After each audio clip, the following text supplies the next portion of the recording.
Howdy, everyone. We're back. And I think as long as I don't click the end broadcast button, we will do the show. We're flying without a net. Rye is at a conference in Iowa with the Community Broadband Action Network. But we're here before I take my real vacation tomorrow. So we squeezed in a show. I'm excited to be back. I've got Travis Carter from USI Fiber. Welcome. Well, you didn't say connect this. You're right. You did not. You did not. I didn't. Start over. Okay, start over. Yeah, we do. Connect this. And we're doing a show. And there's no Rye. But we do have Travis. Welcome. Hey, thank you, Mr. Mitchell. I'm back at home. And I thought you said it was nice here. It's snow and rainy and dreary in Minnesota on April 4th. Should have been here last week. Yeah. Not good. But my Starlink LTE Wi-Fi 90-day test is complete, and I have good results. So more to come. Excellent. It's wonderful to have you back in Minnesota. I'm sorry I'm leaving the day after you get back, but we'll get together soon. Wings I thought were tomorrow. Nope, not tomorrow. Not unless you're coming to Atlanta. Cool. Doug, welcome. I am just so glad to see Travis not in a trailer. This is awesome. So yes. So welcome back to the house. Travis. Thank you. Yeah. Doug Dawson runs the Pots and Pans by CCG blog, runs CCG Consulting, and is I'm not sure. Are you starting to double up on your shirts yet, Doug, or is it still a fresh one for every show? Oh, I have far more shirts than you've had episodes. I think I have 200 dead shirts. Yes. So. Excellent. And we have Kim McKinley from yet a new location as she ticks off that Google Maps challenge of being in every state for a different show. Welcome back, Kim, from UTOPIA Fiber. Thank you. Coming to you from Hawaii. But let's talk about some broadband today, the sexiest topic on the planet. Oh, yeah. Yeah, we got some fun topics. We're going to talk a little bit about several different things, but Longmont is doing private LTE, and I've long been waiting for this. I want to get Dennis Pappas on the show to talk about that more in depth. We'll talk a little bit about what they're doing there. I want to talk about Baltimore a little bit and what they're doing and some of the political issues. I got a few things I'm kind of annoyed about. We'll talk about. One of them has to do with the FCC. We're going to talk about Minnesota Republicans saying the market will fix broadband and government shouldn't be putting any money into it. We're going to talk a little bit about XGS PON for those who are super enthusiastic about that. Wow, that doesn't put anybody to sleep besides XGS PON. Doug had an interesting post about it, and I thought it would make Travis happy to talk briefly about it.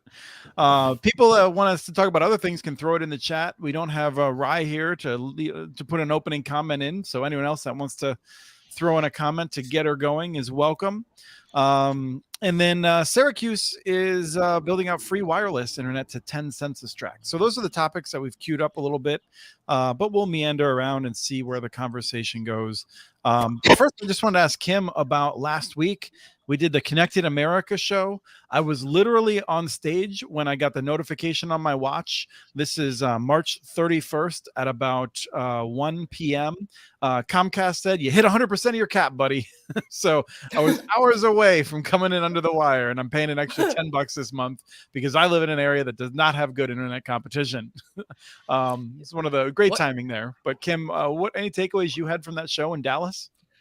From Connect America, I think it was an interesting show. I think it was a lot of new people and interesting takes. I think one of the hot button topics that I didn't get to see was, I think, two big incumbents on stage kind of attacking each other. And I thought that was very, very interesting that they were going after each other. But if you listen to the big incumbents, they're covering all of America. None of us need to really worry about this anymore. They've got this problem solved. I missed that too. As I understand it, the AT&T person were letting their horns sort of show a little bit. I don't know if it was two people attacking each other so much as my understanding was the person from AT&T was a jackass and was just going after the Comcast guy, neither of whom probably know very much about the technology, but arguing about cable versus fiber, much to the audience's amusement and then cringe, apparently. People were literally cringing by the end. So I am sorry that I missed that. I'm sorry I missed that. Yeah. Could we see a recording of it? It'd be awesome. I think they did record it. I don't know where it will be, but I think it is very interesting. I think what you're seeing from the big incumbents is their talking points are on point. they're staying in talking points. They're staying in what they corporate heads are telling them to talk about. And that is very, very interesting. And I think we need to have real conversations across this country and not just talking points. After Elon Musk took over Twitter, I took Twitter off my phone just after seeing some of the stuff he was doing that I thought was really ugly and distasteful, and I didn't want to be as much a part of it. Although I cherish the community that's on Twitter that we interact with and things like that. So it's been really, I've been having complicated feelings as I watch this platform that has so much potential, I think, being taken down. But I put it back on my phone about 5 seconds after I started listening to the FCC spokesperson. I just couldn't take it. Her name is Paloma Perez. She's the press secretary of the FCC.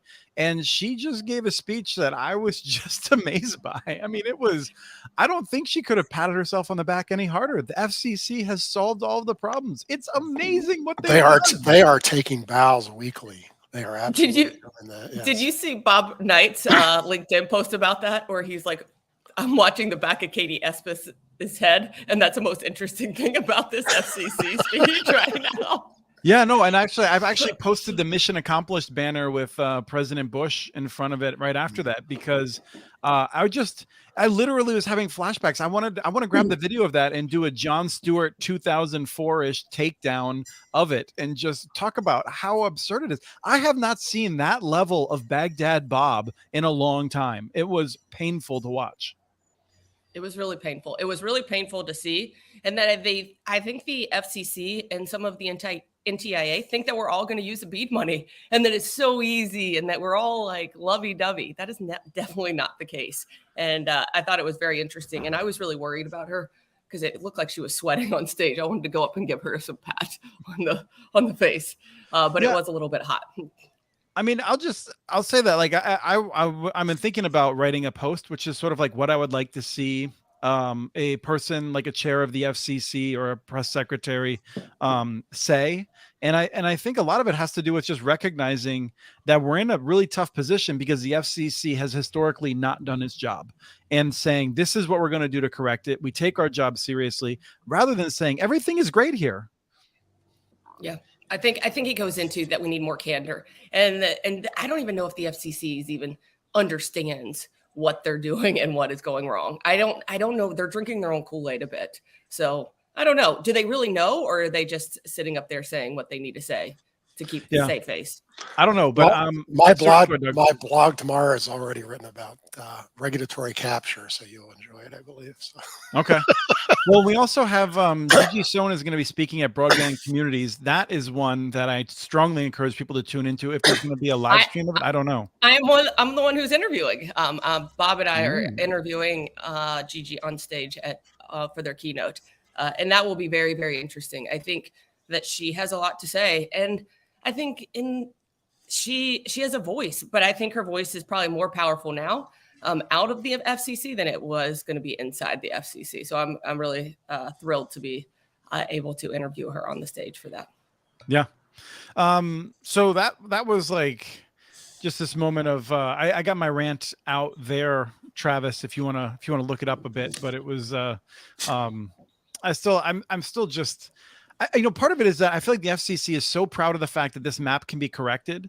And I just want to go back, especially Doug, because you've been thinking about this for a long time. And I feel like when we wanted to correct the map, it was when we assumed that there was a number of errors that were correctable. And then they gave us a map that has an uncorrectable number of errors.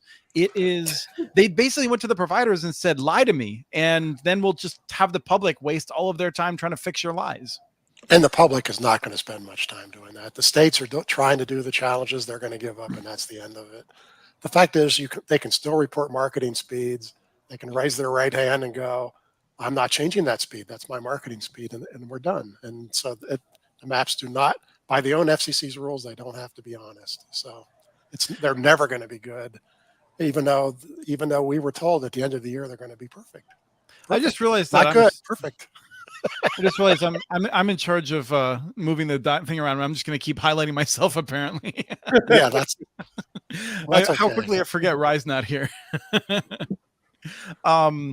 And the last thing that I would say on that is that while I was down there, I learned about an area in Maine which is incorrectly is considered served. There's a group of homes, I think it's like 10 or 12 homes. One of them went through and did the challenge. And so there's one BSL out of the 10 homes that have no service. One of them is now listed. But of course, no one's going to be able to get the money on one BSL to be able to build out to there now. And so it's just... And it is possible to still correct the map as they're going along. They're developing a more complicated process for that, but it's just ugly. And I don't understand how people can sit up there and smile and pretend it's really great. Because what are they supposed to do? Stand up there and go, boy, we really screwed up. By the way, this is 15 years in a row of doing the same.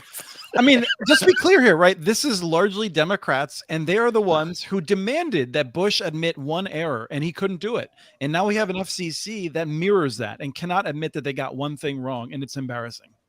Well, let's go back to CAF 2 if you want to talk about errors. Yeah, that's where I would start, actually. That's what I was going to say. Is like I was going to be like, you know what? Oops, we spent billions of dollars and we didn't get anyone better connected. Oops. Rather than being like, that was the right project at the right time and we're damn proud of it. This is why we need Travis in DC, just to see how he handles it. No. Oh, yes. Him on the FTC, I thought we already agreed to that. I'm pretty sure that I can get a tie-dye elect Travis t-shirt made. Oh, yeah. Yes, I'm all in. I got invited to the Minnesota Broadband Committee thing one time, never invited back because I'm like, they were talking about broadband speeds being like 10 at the time. Remember that, Chris? I think you were there too. And I go, why can't we just do gigabit? There's the door. I was out. Never to return. So let's move on to, I thought a fun one to jump into would be Longmont and private LTE. Longmont is a municipal electric utility in Colorado. It is crushing it. They have, I want to say they're approaching 70% take rate. They have been rated the fastest ISP in the United States multiple times and are often second or third when they're not first. They've just done a really wonderful job. It's a city of between 80 and 100,000 people. And there's a couple of articles that just popped out that they are doing private LTE. And I could talk more about it, but I don't know if anyone else wants to share anything that they took away from some of the articles about it. I was a little confused about it because they don't have the frequencies that people can normally get on their cell phone. So I was a little confused about how folks are going to receive it. So I would love to get the guy on here and talk to him, but because what they're doing sounds a little bit more like what you're talking about Syracuse doing, or what Buffalo's doing. Buffalo used spectrum that they got years ago free for schools, and they're beaming out broadband to like 20,000 low-income students. So I'm a little unclear on the technology, but what they're saying they want to do is awesome. They want to have the secondary network that is everywhere, which means school kids can go by their neighbor's house who's watching them after school and still do their homework. And, you don't have to be worried about getting your neighbor's passwords. You can go to the park and work, so, and then that will absolutely enable all the smart technologies now, because anything the city wants to put out there could use the same network. If you want to have a smart trash can that says I'm full now, come empty me, they can do that, or whatever. Name the the dozen smart city applications. So it's a great idea. They said they're kind of early at it, so I don't think they've deployed a lot yet, but I'm dying to hear about how it works. What about you, Travis? Did you hear about it? Well, I only read the article. I didn't, and my sense is that they're using it for surveillance camera, license plate. They're using it for municipal fixed components. I was confused, and I tried to see how much actual fiber they have deployed in the city. Oh, they have fiber everywhere. Yep, they have fiber to the home. Yeah. So I was a little. So first off, they're using CBRS. So you've got to have CBRS enabled devices. I don't know if they're using the general license or if they have a PAL. If they have I think they're using the general. They are using the general. So I'm a little confused about what they're using it for. If they already have fiber everywhere, unless they're just trying to get across the block, or they're trying to backfill in where it might be expensive to deliver fiber to. I mean, it's similar to no, everyone has fiber. They're doing it as an add-on bonus. I mean, they're adding to make the city more efficient. And Yeah, I mean, yeah. as an example, I mean, they're doing some things that are low bandwidth, like they want to do water meters, Yeah. obviously, like that doesn't Those require make a lot. sense, yeah. But they have solar powered security cameras, and so that's one thing where they don't want to drag a fiber to the location in the park Everett. where they're putting it. And then the school kids, I think it's mostly like school devices that will be outfitted. And this is probably the kids in the low income homes that aren't going home to a fiber powered home that are going to be connected with that. So I think they're targeting specific neighborhoods that have a higher number of those folks in them. But I think they're going to need a special dongle is what I'm thinking. Oh yeah. So That's my favorite word of all times is dongle, me by too. the way. I just It's- love that it's word. way up on my list. Yeah. It's a great some of word. the newer things incorporate the CBRS band. I think they're going to be very unhappy with the video over LTE. The upload's just 2 weeks, especially if they're using a general license. But I'd be interested to hear what their experience is. It didn't work well for us. But for Kim, were you smart gonna city say- things of meters and all, it's fine. It's Low great. bandwidth, it's fine. Anything else, if you've got a fiber connection there, I mean, quite frankly, I'd rather use something in the 5 or the 6 gigahertz spectrum where there was more capacity than like 10 megahertz they're going to get out of the general license. But Is there a reason that they couldn't do that? I mean, we know that they're using buy cells. Is there a reason that they couldn't be? We just heard from someone saying that they're pretty excited, or I heard from someone they're talking about doing fixed wireless at the Digital C in Cleveland, and they're in the lab. They're working in the 6 gigahertz space, and they're super excited about it. But I don't know who their vendor is there. if I was them, because we tried this and it did not work well. It's far more complicated than it needs to be. The CBRS stuff. I would work right now in the 5 gigahertz band fiber backhaul, and then as soon as the 6 gigahertz available, I'd move into that. First off, you're going to get symmetrical connectivity. You're going to have a lot more bandwidth. But maybe their experience is different. I would be surprised if it is, though. But I think you have to give kudos for them doing this because this is what CBRS is really intended for. It's not intended for to be a bandwidth and a in-home solution where other cities are going this path. I think that, first of all, this is why municipal networks exist. So they can do these add-ons, the cherry on the top, if you will, solutions for cities. So I commend what Longmont is trying to do. And I think it's a huge benefit. And I mean, who knows how it will go? I agree with Travis. We don't know where it will go long-term, but at least they're trying and at least they're putting it out there and seeing what it can do for their community. Yeah, I'm curious. Travis in particular, do you have any reaction to them using buy cells? That's what a part of I think the light reading article that I was interested in. You don't often see that. They had said they wanted to do this, and my impression was when they talked to other vendors, it was too expensive, and buy cells came in at the price point they were looking for. Yeah, because any of the LTE technologies will be substantially more expensive than the other stuff. I tried it with this type of stuff. The CBRS is a good idea. The problem is you just don't get enough spectrum assigned to you to really make, I mean, sure, meter readers and things like that are easy, but if you think you're going to do 20, 30 surveillance cameras in an area and all of this, it's just not going to. Well, that's where I think it's different because they're probably doing, if they're doing 20 or 30 surveillance cameras, probably 3/4 of them are backhauled by fiber, and they're just putting the additional 1 or 2 that are perhaps mobile or whatever on the CBRS, I'm guessing. Maybe, yeah. I mean, mobile, but they're not going to have the upload's just challenged. I'll just leave it at that. I'm not sure they might say they're happy, but I bet the propeller heads in the back are just really struggling with it. Now, the other issue is, remember, the cellular carriers can use this spectrum for backhaul and cellular calls, and they rob the hell out of it. Yeah. And so during busy times of the day, there is no spectrum available. I mean, cell phones are using it all. So it gets really messy spectrum. So yeah, I would. In cities, I mean, it's okay in rural areas, but in cities, boy, oh boy, it's busy. So I honestly think they would probably be happier with a net result than something in 5 or 6 gigahertz. But we'll wait and see what they say. Well, they might do them all before they're done. So who knows, right? And I think that's the sort of thing they'll have already learned some lessons as they go into that. Right. So, all right. So in the story queue, I want to talk a little bit about Baltimore. There's a story that came out a while ago. It took me a while to read it. I'm putting this one in the chat early this time. And it's from the Baltimore Banner, and it's about what the city's doing. And there's a couple of questions I wanted to raise here. The first one is, I talked with this author a few times as he was working on the story. I didn't get quoted at all, but as we were talking about it, I had a personal issue in terms of just trying to figure out how to talk about this, because I was both trying to describe that I feel like Baltimore is taking too long to actually do something that will help people that need it. But at the same time, Baltimore has done far more than most U.S. cities. And so it's this weird situation in which I'm like, feel like I'm giving them a backhanded compliment to be like, yeah, you're doing more than others, but you still got to, like, it doesn't seem like you're prioritizing it at all. What is taking so long? Well, first off, I want to commend you on putting these articles up early so that everyone's reading them instead of listening to us. Facts. Kudos.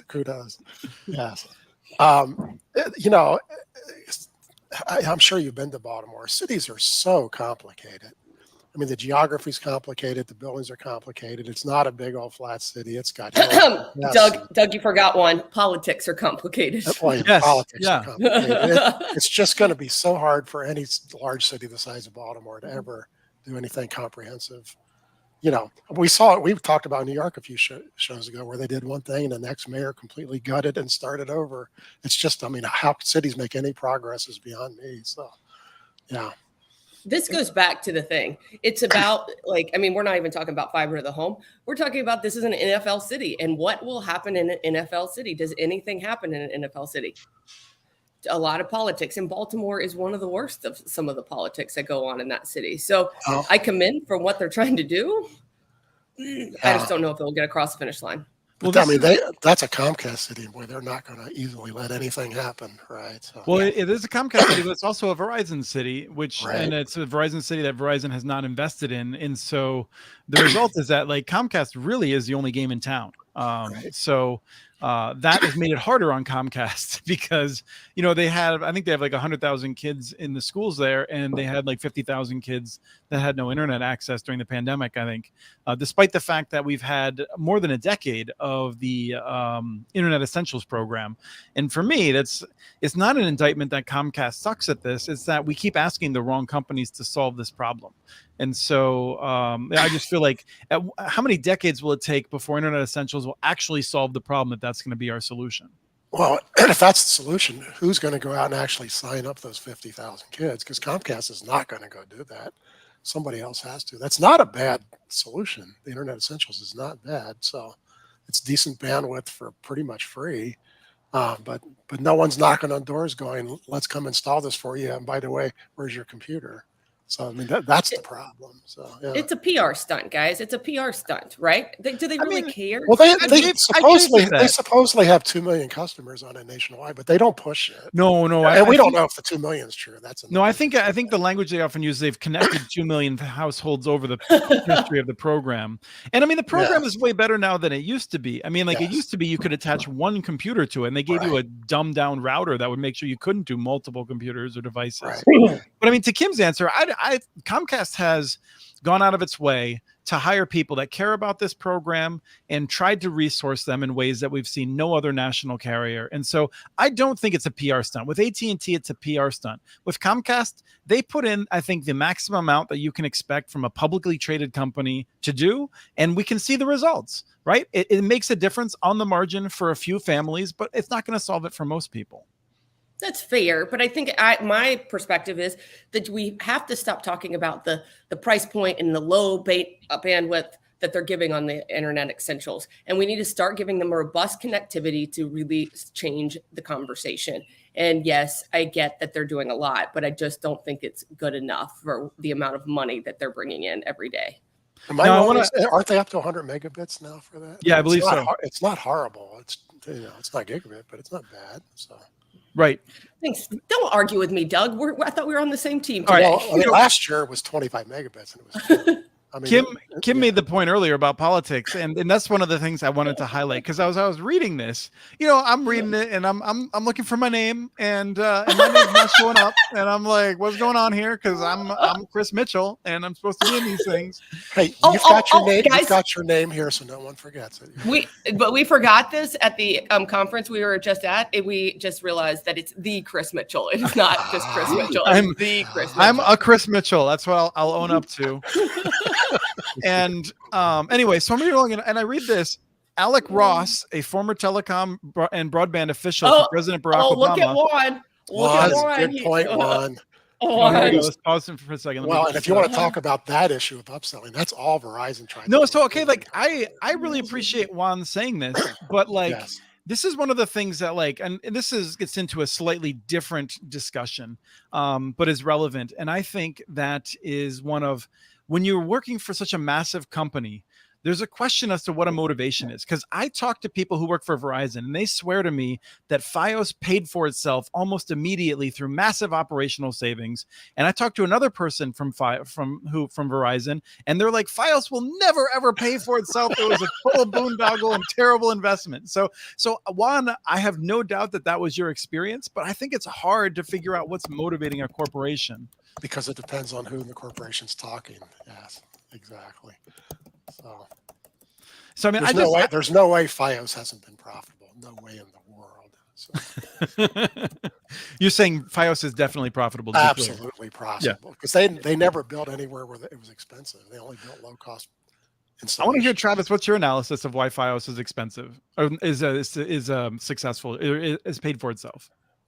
Well, just the OpEx is so low on fiber networks. All right, so can I ask some basic questions here on this Baltimore? I don't know a lot about it. Yeah. How long have they been talking about this? You said 2 years? Baltimore? Like I would say 2 years is credible. How much money have they spent so far? I don't know how much they've actually spent. They've earmarked like on the order of $30 million to be spent. And they fired the guy who was developing the plan to spend it. And that's kind of what this article is talking about. Okay. And how many? And I want to get into why they fired him in a second, or some of the politics around that. But what are your other questions, Travis? Would we agree or disagree as a group that the success criteria in any of these networks should be how many people are hooked up and using it? I think so. Although their first step, which I think is smart, their first focus is on connecting like community centers and anchor institutions to build a municipal fiber loop that could then also connect public housing in those neighborhoods.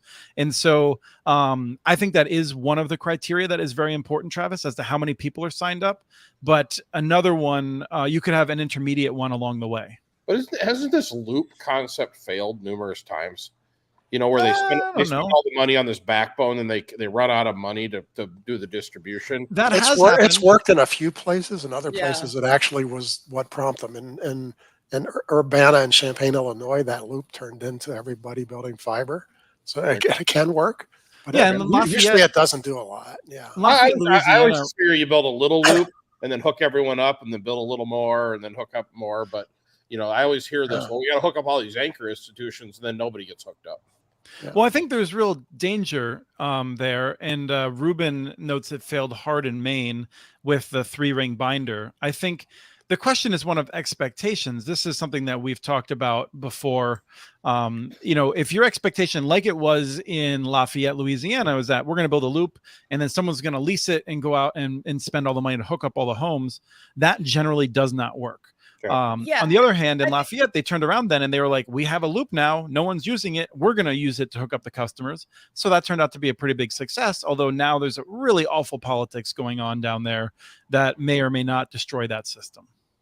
No, I think that's a fair point, Chris, is because what is the intention of when they build the loop and what are they using it for? A lot of these people build the loop and just assume private entities are going to come in and solve the problem. And that's not the case. They do that because someone has told them that will happen, right? I mean, this was the whole BTOP program where the big companies lobbied and said, don't do any homes. That's too expensive. It's not going to work. This and that. You just got to build all these big loops in the middle of nowhere. And then the federal government listened to them, put billions of dollars into it. And those same companies went to Congress and said, look at this wasted money. No one signed up. You didn't connect any homes. You didn't connect any businesses. What a failure. Why would you build these loops that we told you to build?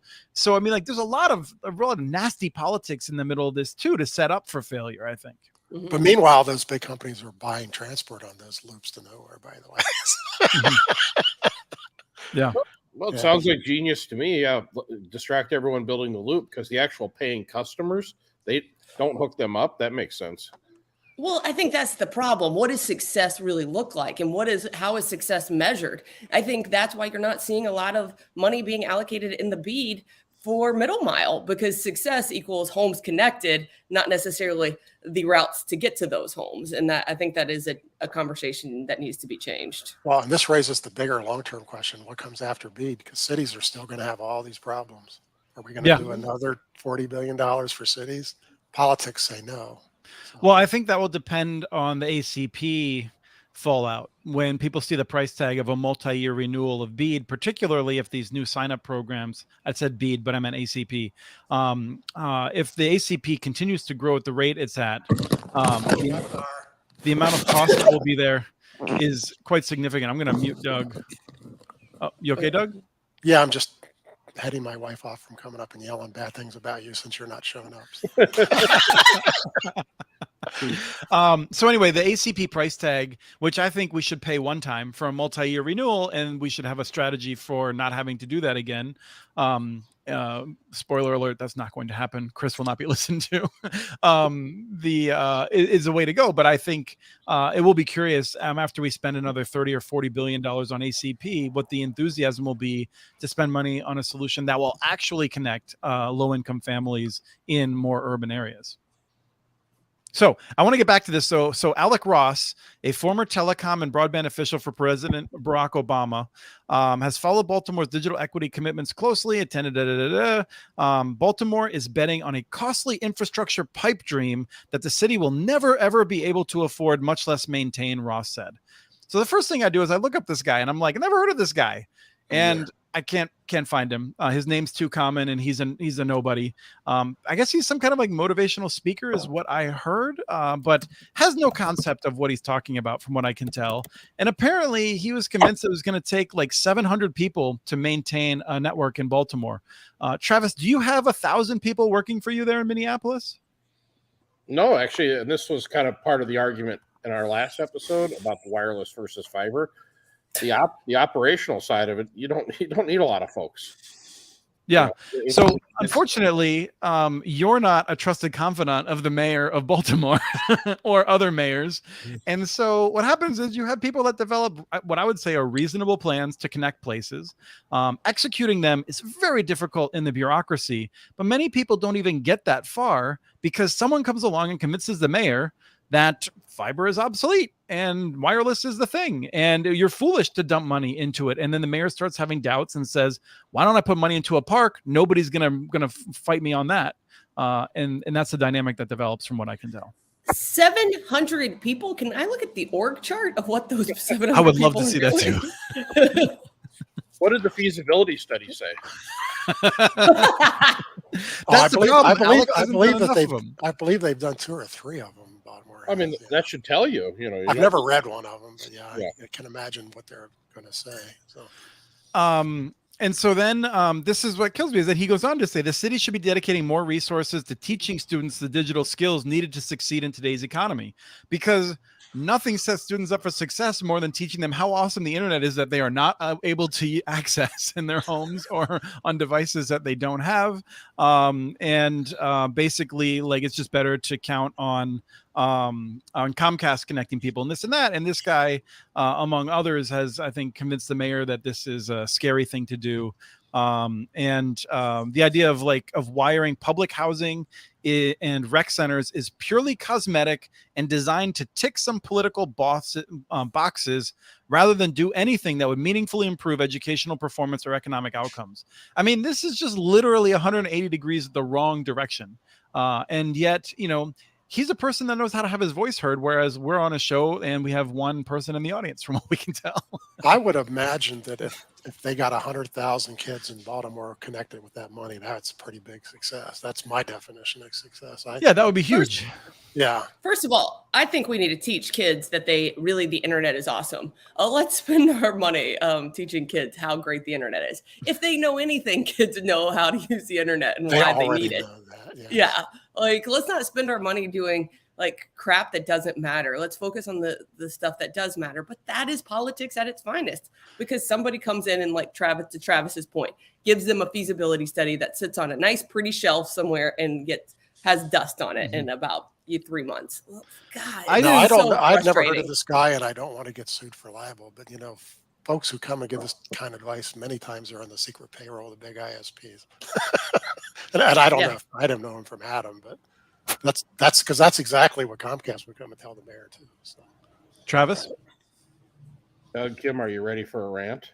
Yes. Are Before you going to rant? Before you do that, hold Here on, it hold comes, on. here it Travis, comes. save it for 1 second because it's not. I'm not going to come back to this. I did an interview months ago with a guy from Baltimore, retired guy who's working with kids. He's deeply concerned about gang violence and things like that. What he had pushed for, and I think this is a really brilliant idea, was having the rec centers well connected with internet access, well stocked with computers, so kids can engage in e-gaming with other kids around the city. So they're not just doing it from their home, they're out meeting people and they're getting to know other people throughout the city, so that when it comes down to the sorts of beefing that happens out in the streets, they actually kind of know other people from other parts of the city and things like that, and they're less likely to have these things escalate and kind of engage in what I think we often call tribal groups and things like that. That idea apparently lost out to politics also because he was the wrong person to have the idea, and higher ups wanted to do their own thing and not take the idea from some nobody. So once again, we see, I mean, there's a lot of ways that you can do this right, but unfortunately politics just gets in the way of all these, I think these little people with these grandiose ideas of how they are going to become the governor of Maryland by stomping on other people's ideas. Go ahead, Doug. I don't think any idea bubbles up to the top at Baltimore. That's the problem. How does any idea win and get done? They're going to spend that $30 million though at some point, or they won't. It'll go back to do something else. So it's hard. Okay, I want to see the rant. Let's do it. Let's hear a rant. Come Probably. on, Travis. The momentum was there, and then now like the wind was blowing, and then Chris stalled it. But I'll try. I'll really. So I may not be able to get the fuse lit, but I'm going to give it the old college try here. So, Alex Ross, Mr. Mitchell. Alec. Okay. Tell me how he's Alec not. P. Keaton. Okay, how is he not wrong? How is he not wrong? Yeah, I mean, what he's saying is that we should spend our time teaching people how to use an internet they don't have access to. He's saying we should let Comcast solve this, and I guarantee you, all these people have they have the capability of having access to the internet. No, I mean, like in the same way that like I have the capability of being disciplined and losing weight. I mean, like, you know, like there's a reality. There's a reality here that goes along with it. That you know, these are people who, and I come back to this often. A friend of mine, a contractor, he's with his girlfriend, and as I understand it, when they were going to buy a house, they had to be very careful not to like get married too early because his credit had been ruined by a large company that screwed him with this terrible customer service, and it spiraled. And he will be spending decades trying to get out from under that. These people have stories like that constantly. They don't want to hear from Comcast. You know, like, sure, they could sign up for this service that appears to be low cost, but they've already been bitten by that and had to pay late fees and all kinds of other things. They don't trust Comcast. So no, they don't have a real solution that's available to them. So your thought is, if Baltimore installed a fiber optic cable into these units, that would be a life-changing experience. No, well, that's not a sufficient. I mean, that's not the only thing that would need to go right, but that is a first step. They need to have high-quality access that they are able to use and that they trust. Yes, I think that is an important piece of it. So what if there was an intermediary between Comcast and these people that they trusted? Yeah, that would work. Instead of building an entire whole network. But this is the thing. Like, I think so if you go down that path, there is an assumption that there is a there, that at some point sticking with Comcast is going to meet the needs of these neighborhoods. And I think that is it'll work out okay in flush times. But the second that Comcast is looking for some place to cut costs in order to make sure that they're doing well in the next quarterly statement or something like that, that network's going to go away and you have nothing, and everything that you've tried to build is gone. That's the problem with relying on charity to try to resolve decades or even centuries long economic problems. And I refer to these situations as arbitrage because they're artificial. Those low cost rates that Comcast gives is not their normal products, and they can remove them at any time. You're absolutely right, Chris. So, yep. I do like that Juan just did a simple Google search and found out that he wanted to be the governor of Maryland. Yeah, I mean, and the rest of us. Yeah. That's not surprising. I mean, I guess he did run to be the mayor at one point. And maybe he'd be a good mayor. I don't know the guy. Just because someone is stepped out of their lane to talk beyond their level of knowledge. I mean, who among us hasn't done that? But like, it's really frustrating when it comes at the wrong time. But Travis, your point, I think your point is like, let's just do something. Is that your point? Well, that is my point, because here's the reality. Let's say Baltimore was amazing at building a network and getting the infrastructure in and getting it out to the people. I mean, Kim, how long have you guys been building UTOPIA for? Almost 20 years. Yeah, we've been building for 14 years. Well, tell me, Travis, how far does $30 million go? Not very far at all. Not very far at all. So you're not going to get to a significant enough. So you almost have to go, we've got to do something today. And I feel sometimes when we get into building these network conversations, people forget how long these things take to build. So I've heard this argument before, Travis, and it is literally why we spend billions of dollars on AT&T and CenturyLink and Frontier in rural areas. I mean, that was the argument that I argued would be a failure. And it's clear that it's an argument that fails on multiple fronts. One is you're sort of focused on like the idea that there is a network there that could meet needs and will be run in an honest and responsible manner. That is not the case. You are shoveling money at companies that are fundamentally extractive based. These are not companies like you where they're focused on having pride in a product and service. These are companies that are designed, and through literally since the Dutch East Indies, we've had evolution of corporate structures to figure out how with large scale corporations you can best separate money from people, take it away from them, and give them the least in return. That is a different way of doing business than what you do, Travis, and I think you kind of miss out on that a little bit. Well, and maybe that's true, but I guess my point is this could be a hot topic for the current administration in Baltimore. They could start the project, but you know as well as I do, the next administration that comes in, they have a new project. This one gets kicked to the back burner, and now all the momentum is gone. While all the people that need help today are not getting it. No, that is a case that happens, and we've seen it happen. But we've also seen, we just talked about Longmont, we've talked about Chattanooga. Chattanooga built that network. They've gone through multiple mayoral administrations. Now, they did it in a way that insulates it from politics through a utility board, which is a really smart way to do these sorts of things. But they also had mayors that saw the wisdom of it. When the pandemic hit, they were like, let's roll this badass out to 17,000 families that don't have internet access and give it to them for free. Like, they were able to do that as a community because they had made those investments. I know, and if you don't get started down that path, you're never going to be able to do that. But we always make this jump from Longmont and all these small towns to Baltimore, New York, Chicago. It's a different deal. You know, we could build a network in a small town. Building a network in an NFL city is a whole different project. But you have to start somewhere, and the scope of these projects are too big to ever be operationalized in those cities. You have to start small and then build on that and remove the politics. I like what Ruben said is you do need somebody. That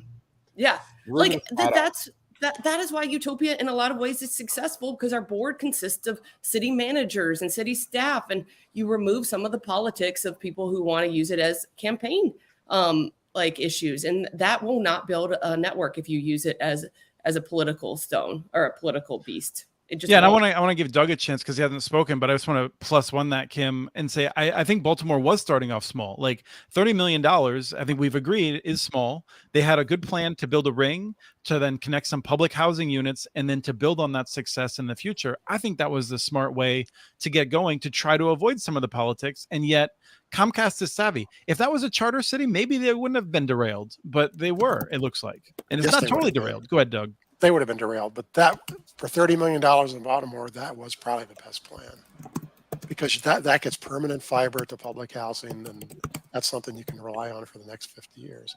I don't know that they could do better than that with that much money. So that I thought it was a reasonable idea. So those folks now don't have to worry about Comcast anymore. So I mean, officially, I think the city is still pursuing that. I mean, I don't know that anything has changed. They have changed personnel, and that plan is theoretically still. You mean worse than you're arguing about just what some guy said?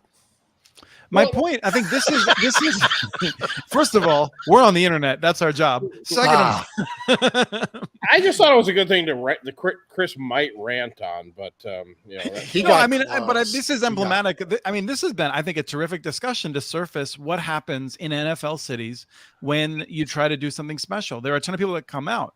I mean, what we also saw in Seattle, we had a mayor that literally ran on this and won an election saying, I'm going to do this. then And he the didn't people do it. around him, the mayor was like, who am I going to put in charge of it? And there was a person who was like, I've been working on this for 10 years. And someone else was like, yeah, but I gave you money and I'm your friend and I want to do it, even though I've been thinking about this for 35 seconds. That person got it, had no idea what they were doing, and it never went anywhere.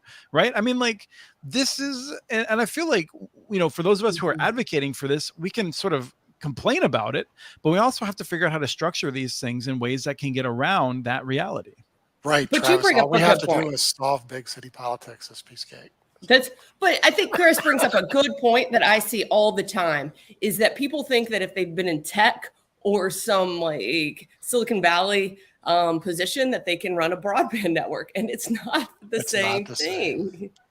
Well, and I think the one other thing is just that we've talked about a little bit before is that I think some people miss, and I think this is where Travis is usually often pretty sharp at recognizing it. Some of these people are just trying to like get something going to be able to then sell it to other investors that are foolish, who haven't done their homework, who perhaps buy Starry at 29 cents a share, hoping that it's going to go somewhere other than bankruptcy. That sounds like someone speaking from personal experience. I mean, but my point is that some of these things, like some of the people who are in this business are like, they don't have the same goals the rest of us do, but they talk like the rest of us do, even as they're just trying to like get something out quickly so they can flip it and move on to something else. Mm-hmm. You just described the entire Bitcoin industry. I did see that Bitcoin is at a real low in liquidity. Basically, like everyone now is holding it, 'Cause you and can't so trade it. everyone who's like everyone who's even right about holding it as like a until the price goes up will find that they don't have anyone to sell it to, probably. Okay, so I want to talk about XGS PON quick. I enjoyed your post about this, Doug. I don't have a link to it handy, so people have to check out Pots and Pans by CCG. But I thought it was interesting, and I figured Travis could sink his teeth into it. But BPON to GPON sucked for people. It sounds like GPON to XGS PON is going pretty nicely. Yeah, BPON, they promised BPON that there would be a very nice upgrade path, and turned out it was a rip and replace. I mean, you could not upgrade that at all. And so people ended up with an anchor they're stuck with. And so it was just terrible. Now you can hold on. So that's a problem because like you say rip and replace. Travis can rip and replace. He's got one fiber per person. But if you're doing rip and replace on BPON, does that mean you have to like sync across 32 homes to pull out that OLT? Yes, they had to rip and replace OLTs, and a lot of them didn't structure their OLTs the right way. They had they had to rewire. It was terrible to go from BPON to GPON. So it wasn't just the electronics. So it was all out on the network. XGS PON, you just pull out one card, stick in another in the same chassis you already own, and you can start giving some folks 10 gigabits. They finally did it right. And the reason was all the people who buy it go, if you do that to us again, we're never buying your gear for the rest of eternity. And I think they finally listened. And now they're already working on 40 gig PON. So, XGS PON was 4 times improvement in bandwidth. 40 gigs is another 4 times improvement. That's what we keep seeing in fiber. About every 10 years, it goes up 4 times. We're never going to see the end of that. It's awesome. But yeah, they finally got it right, because I think the industry, particularly the big companies, said, if you don't get this right, we'll go find someone else to build it. So I have to give the vendors credit that they finally. Of course, this costs them a lot of money. Rip and replace is so good for vendors; it's not good for the world. So, yep. Travis, any thoughts on that? Well, I actually think of the PONs, XGS is the first promising ones. I really think GPON, I thought, missed it. The other thing that XGS, my understanding is a lot better inter-vendor interoperability. So you're not stuck necessarily in a single vendor's ecosystem, which really kept us away from it. The uplink and the downlink issues when you split 24, 32 to 1. But the big thing was you are trapped in somebody's ecosystem, and I initially did not want to do that. So No, now you can buy the guy thing at your house ONTs Yeah. from anybody and stick them on the end. So it's a way different world today. but it still has the same fundamental issue, which is keeping us out of it, which is if you do need to troubleshoot a customer and you need to take that uplink down, you're going to drop potentially 24 homes. Mm-hmm. That is just worries me to death, because you live and die by your reputation. I'm not saying it's going to be terribly common. The other thing is to troubleshoot like an active Ethernet network like Kim and I run. I mean, you simply almost do it with a flashlight. It's that easy. Does that result in lower labor costs for you then, effectively? Yeah. Or is it not? And not just not. There's really nothing. I don't know. I'm speaking for our network. I assume Kim's is the same. I mean, it's there's not, once it's in and running, as long as you do a good job protecting the network from locating, there's not a lot to go wrong. It's easy to troubleshoot. It's easy to maintain. It's easy to upgrade. You just need 700 people to work it. Well, no, it's more capital intensive at the front end, and that's much different conversation when interest is 3-4% than when it's 8-9%. So with 700 people, Travis could serve the whole state of Minnesota. Yeah. That's ridiculous. So I would say if you're starting out a brand new network, here's one piece of advice I would give. I've never heard a single fiber operator say this: geez, I deployed too much fiber out there. I've never heard those words. So overbuild the amount of fiber strands you have. Do not build to an XGS spawn spec exclusively. Yeah. Absolutely. Okay. Yeah, but you have all the feasibility studies out there telling people who don't know any better to do just that, Travis. I mean, that's the problem, right?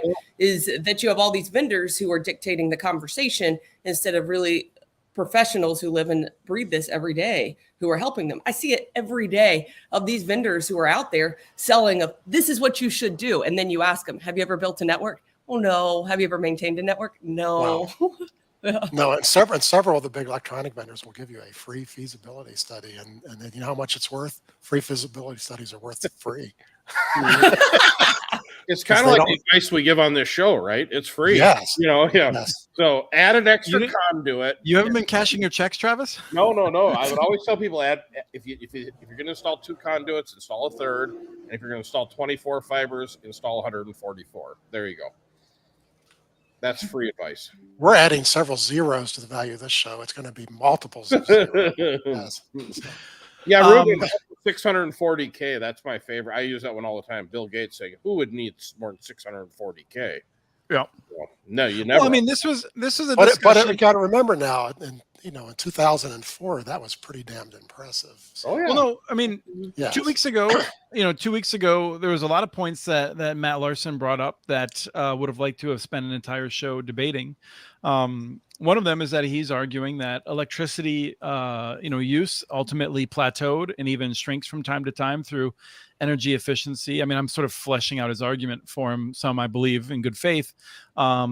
And I think he's right. I just don't think we know when that is. It could be in 2025. It could be in 2035. And it could be in 23, 25. So we don't know, right? So, yes. Yeah, I enjoyed that conversation, but we didn't even get into the fundamental flaw in his argument. Is he's using public spectrum.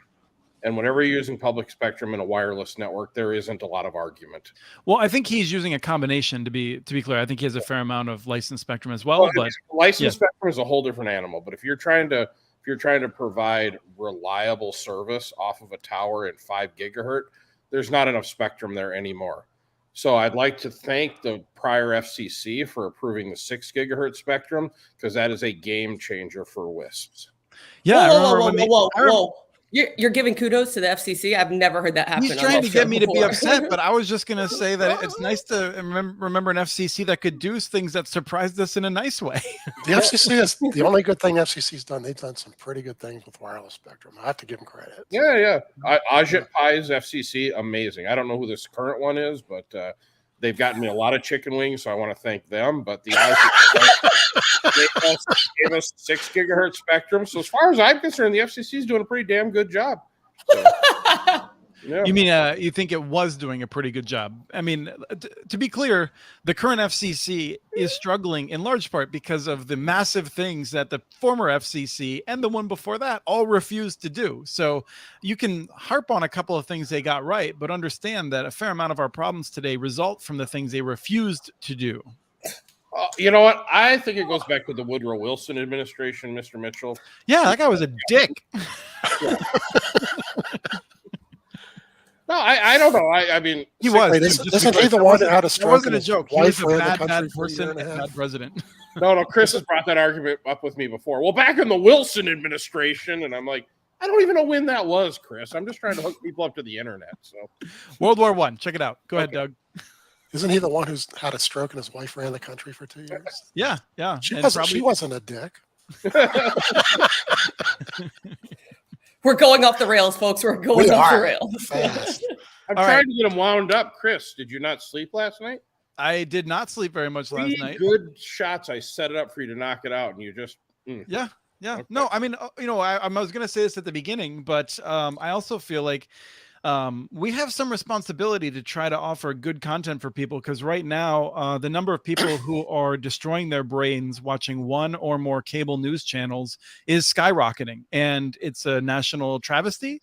And I think we have to have serious, honest discussion to try to repair some of that damage that is being done. So people, stay away from cable news. It's no good for you. You're not going to get anything out of it. Not compared to Connect This. I can't say that right. Connect This. There it is. Yeah. And I really do think that Ruben's really funny that he thinks we read. Have we read? Master Switch is great. the Not only have I read it, most of my staff have, because it's one of the first ones that I recommend, along with Tubes by Andrew Bloom, for those who are trekking at home. I read every day, Kim, and I get annoyed because my Kindle, sometimes, especially if I read on a plane, before Delta offered free Wi-Fi, it wouldn't track it, and it tells you like how many days of a streak you're going. And I actually lost a 260-day streak from honestly not reading for a couple of days during the first tribal broadband boot camp, because I was very distracted and busy. And I tried to get it going again, and every 2 or 3 months it just misses a day and I lose the streak, and it's killing me. Man, this is I don't know how we can deal with problems like you read You it. know, I figured this out having dinner with Chris the other day. He's very passionate about reading and what reading means to him. So, I love trading book recommendations and all that. You read a Kindle? Yeah. Yes, I only read Kindles anymore. Too, You watch The Wheel of Fortune and at night too?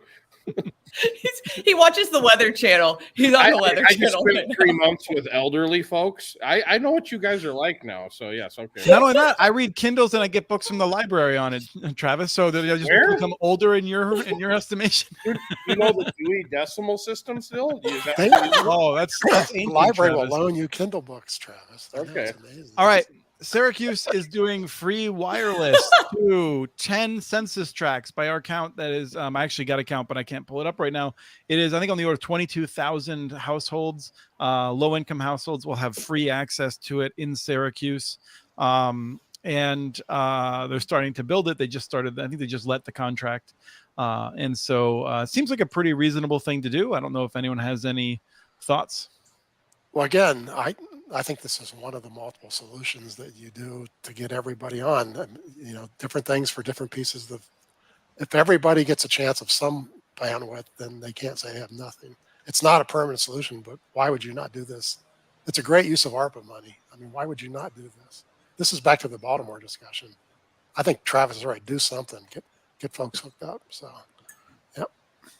I see nothing. I see nothing wrong with it. Yep. So don't wait. I think that's the huge thing. And I spoke on this on stage the other day. Just don't wait. Don't wait until something's going to happen. Do something today. Do anything today. Don't go, well, tomorrow some program's going to come, or the program, as Travis likes to call it, the program of the week, the government program of the week. But yeah, do something today, and whatever it is. There's my lecture and my TED Talk. Yeah, understand that parts of it will go wrong and may not work out, and you will adjust along the way. There's no like figuring out how to do this perfectly. There's just whether you're doing something or you're not doing something, because you're gonna have struggles along the way. Yeah, I mean, Yeah, the I mean, Utopia do not story. try to run a wireless network in a city where you have 256 perfect day and then lose your streak. I mean, you just can't worry about those kind of things. I would like to say this. Fiber by Susan Crawford. She uses gigabyte through the whole thing, Oh. and Yeah. that drives me nuts. Yeah. That book. Yeah, for that reason. I love Susan Crawford. I think that book has a wealth of information, but I was disappointed that it was put out by an academic press, considering it obviously did not go through significant fact checking. They spelled people's names wrong.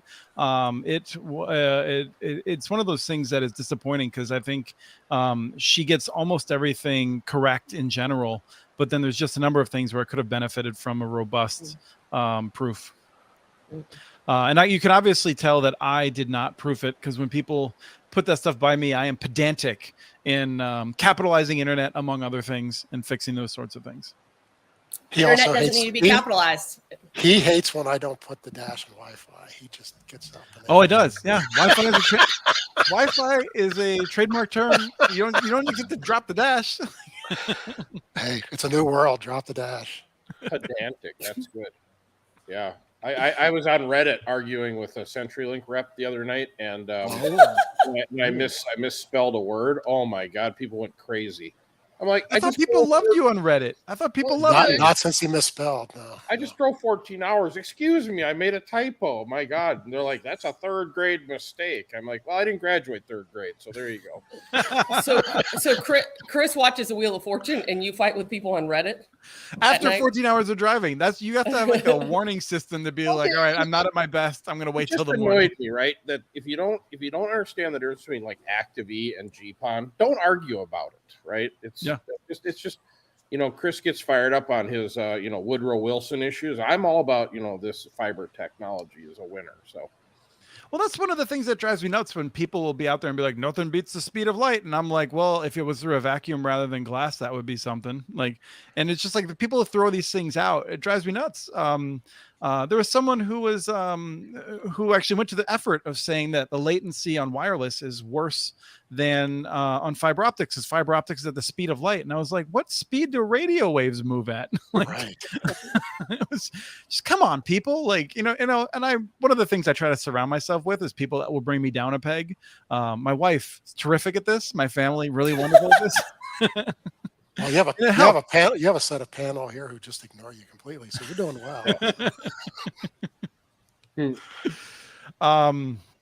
So the last thing I want to talk about is this one that I just love. This one comes from a Minnesota Republican, Jeremy Munson, who has been going out of his way to just tell everyone that that this is wasteful to put money into wired fiber. It is a 40-year-old technology, people. Fiber optics is 40 years old and is ancient. It's for your grandparents who watch Wheel of Fortune. And people are going to use it for wireless anyway on the farm. So it'd be better off if they just all went to Starlink or something. It's cringeworthy, but I'll get to what kills me about it. I just want to let other people react to it first. Well, somebody from one of the big ISPs obviously fed him something, and then he garbled it. But yeah, he didn't know the fiber was a 40-year-old technology until somebody put that in his ear. So you don't hear that talked about very often. But 40 years ago it was in a lab and there were 3 miles of it.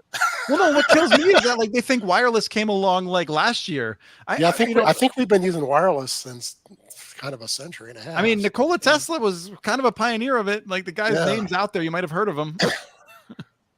So, it's just not even worth talking about. It's not really talking about because, politicians he's trying to make a name by going against the grain. Yeah, but here's the thing, right?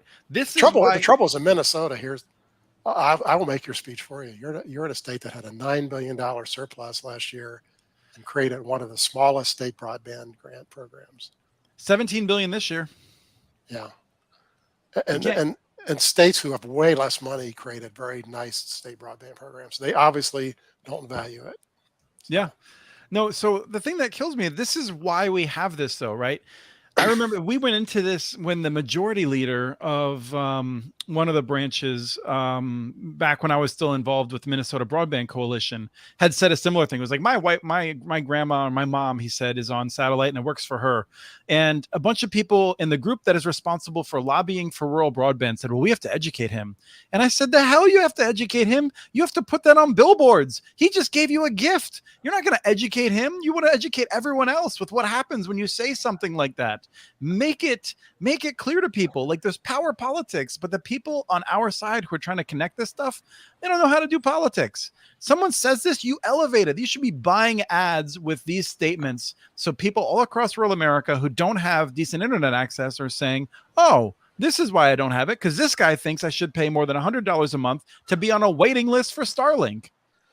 Well, I think the people in his voting district might be happy to hear that. Yes, he doesn't think they need broadband. So. Yeah. Travis, did you I take a need look to at go. it all? Go ahead, Kim. Can we just talk about what Ruben just said? There was a guy running for governor that said that claimed hospitals should connect everyone to their fiber. Okay, I need to meet this guy who's running for governor and see what the logic behind this statement is. Maine has This is interesting people, not only that run for governor, but who Maine are has some governor. interesting people. Yes, they do. It's just dumbassery at its finest that these people are running our government and they think that they can find the solution, or the private sector will deliver and the private sector won't deliver. No offense. Well, to there's Travis, you will nobody I deliver. trust more. There's nobody I trust more than the medical industry, because they don't rip anybody off. This Travis. person's claim was that since the core fiber technology was invented 40 years ago, it is no longer useful, and that wireless is going to take over and replace it. First of all, this Yes, is a that's his classic argument. sort of, I'm just saying a bunch of things. There's not a coherent argument. You're trying to pull a coherent argument out, and that I think would be generous to him, but that I think is what he is saying. Okay.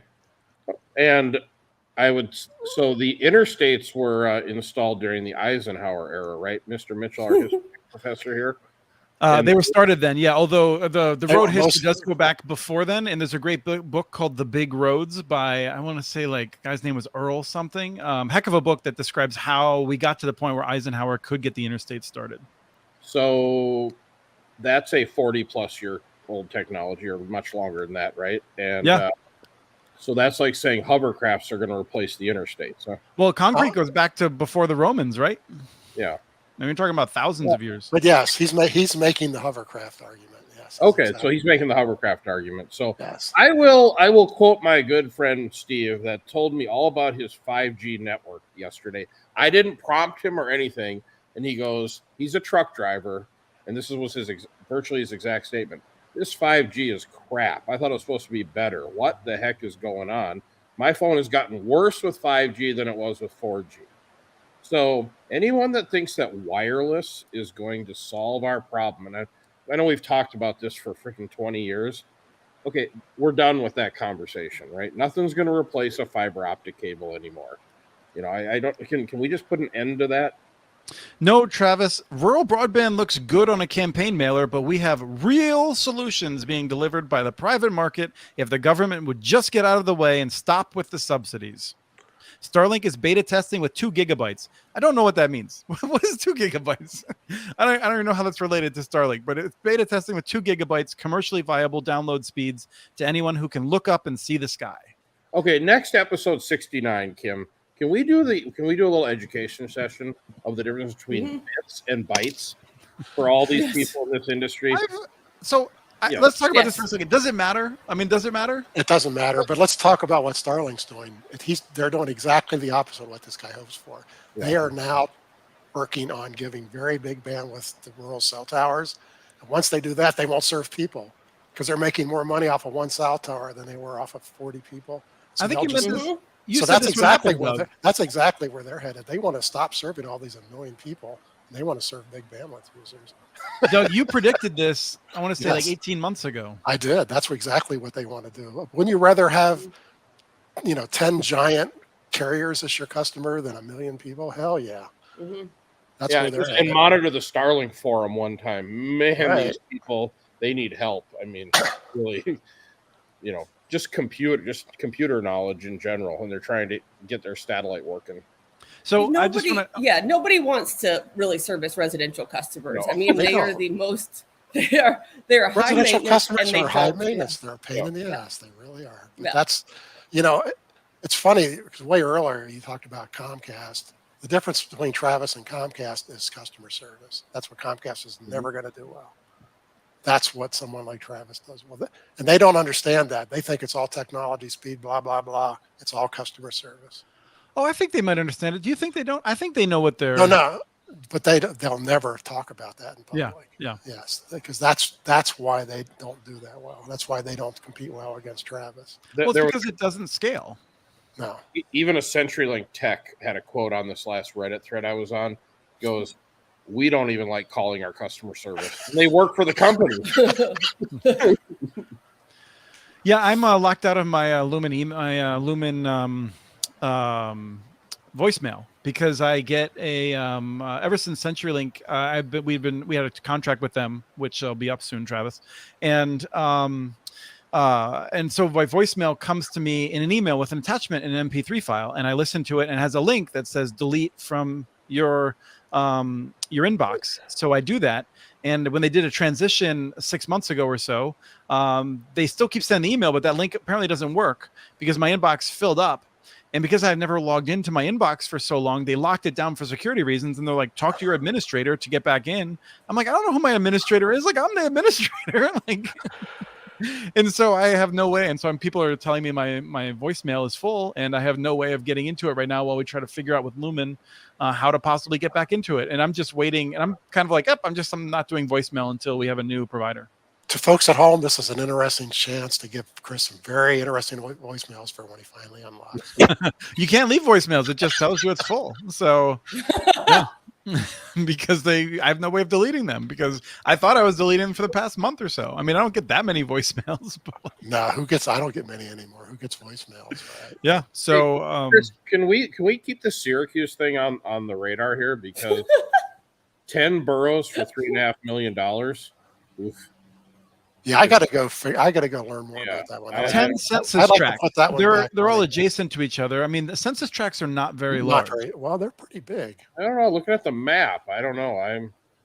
Anyways, I just think it'd be worth making note of this because 1-900 Chris Mitchell is my favorite. The Chris Mitchell is Chris 1-900. Mitchell, it is. THE something. I commend them if they pull it off for that. Yeah. I think it's 1-800 the C Mitchell. Yes. Yeah, I don't know what solution they're using, Travis, but I'm curious, and I think we would like to keep an eye on it. I mean, Syracuse had looked at previously trying to build a fiber network. They were scoping it out using EB $5, and you can be forgiven for not knowing what that program is. I'm pretty sure that's what it is. It was a program administered by the Federal Reserve Banks, whereby wealthy foreign nationals could basically get a U.S. Citizenship and get to the front of the line if they gave money toward economic development projects in the United States.